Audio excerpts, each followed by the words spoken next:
Halo, sahabat Jejak Sang Firman. Selamat datang kembali dalam ruang teduh ini, sebuah tempat di mana hati kita ditenangkan, pikiran kita dialihkan dari hiruk-pikuk dunia, dan jiwa kita dibawa untuk merenung lebih dalam.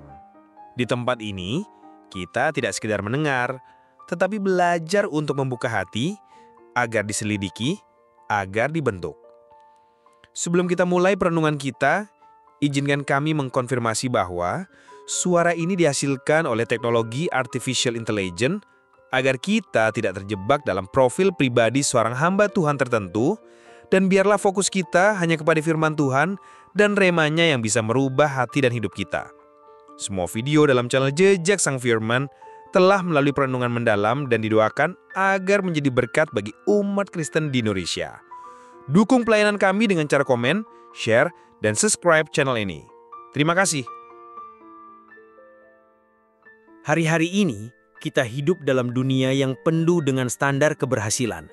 Kita disibukkan dengan pencapaian pribadi, mengejar status, dan membangun citra diri yang kuat di hadapan manusia.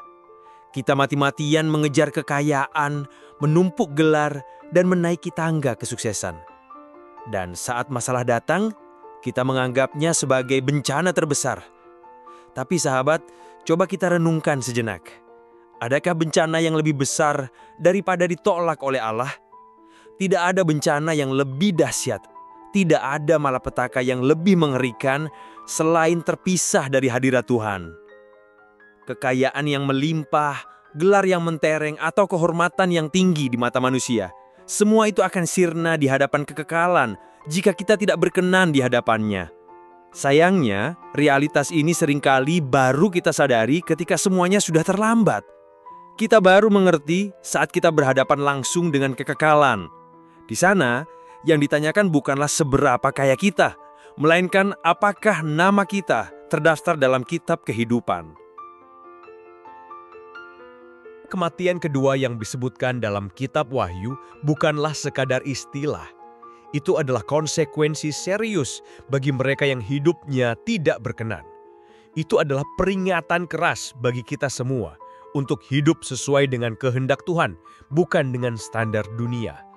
Tantangan hidup, godaan, atau penderitaan seharusnya tidak pernah mengalihkan fokus kita dari satu-satunya prioritas yang abadi, menyenangkan hati Tuhan. Lalu bagaimana caranya kita memastikan hidup kita berkenan di hadapan Allah? Yang pertama, kita harus berani mematikan keinginan daging. Hidup kita adalah medan pertempuran rohani antara daging dan roh. Keinginan daging selalu menarik kita ke bawah pada hal-hal yang fana, dosa, dan kenyamanan duniawi. Sementara Roh Kudus menarik kita ke atas pada kekudusan, kebenaran, dan kehendak Bapa. Pilihan ada di tangan kita. Kita harus mengalah, tidak untuk kalah, tapi untuk mencapai tujuan yang lebih tinggi untuk sebuah kemuliaan yang kekal. Ketika kita berani menderita untuk kebenaran, ketika kita memilih jalan yang sulit demi menyenangkan hatinya, itu akan menghasilkan keindahan yang tak terbayangkan di hadapannya. Yang kedua, kita harus melakukan kehendak Bapa. Bukankah kita sering berseru, Tuhan, Tuhan?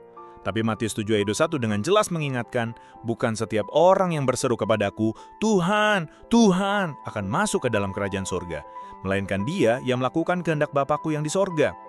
Melakukan kehendaknya berarti hidup dengan hati yang terus memeriksa motivasi. Apakah kita bekerja untuk meningkatkan harga diri atau untuk memuliakan Allah? Apakah kita melayani untuk mendapatkan pujian atau karena kita ingin menjadi alat yang menyenangkan hatinya? Kehendak Bapa terwujud bukan hanya di gereja, tetapi dalam setiap langkah, setiap keputusan, dan setiap interaksi kita sehari-hari. Mungkin ada di antara kita yang merasa masa lalunya terlalu kelam, dosanya terlalu banyak, dan sulit untuk memulai hidup baru yang kudus. Bro, ada kabar baik. Kasih dan pengampunan Tuhan jauh melampaui segala kesalahan kita. Tuhan sangat mengasihi dan siap mengampuni siapa saja yang datang dengan hati yang tulus. Kasih-Nya dapat dirasakan bahkan oleh mereka yang terjerumus dalam dosa. Pengampunannya adalah untuk semua orang yang benar-benar bertobat. Namun, pengampunan ini bukanlah lampu hijau untuk kembali jatuh ke dalam dosa. Kesadaran akan masa lalu yang diampuni seharusnya menjadi dorongan kuat untuk kita berjuang menjaga kekudusan. Tuhan ingin kita memahami bahwa Dia selalu memberi kesempatan kedua, kesempatan untuk memulai hidup baru. Dan ada satu janji indah yang menyertai hidup yang berkenan di hadapannya. Tuhan melindungi mereka yang melakukan kehendak-Nya. Ketika kita berfokus menyenangkan hati Tuhan, kita akan merasakan sukacita dan perlindungannya di tengah pencobaan. Kita tidak perlu sibuk meminta perlindungan, karena hidup yang menyenangkan hatinya adalah kunci untuk mendapatkan perlindungannya secara otomatis. Hidup yang sederhana, jujur, dan beriman, meskipun seringkali terasa sulit, adalah jalan untuk menghindari malapetaka dan mendapatkan penghiburan sejati. Sahabat, marilah kita berhenti mengejar pengakuan manusia. Mari kita ganti fokus dari hal-hal yang fana menjadi hal-hal yang kekal.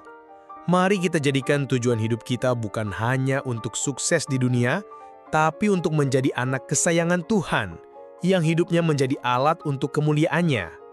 Mari kita tanya hati kita hari ini, apakah hidupku hari ini berfokus pada apa yang berkenan di hadapan Allah? Apakah aku berani mematikan keinginan daging demi memuliakan nama-Nya? Apakah aku sungguh-sungguh melakukan kehendak Bapa, bukan hanya berseru kepadanya?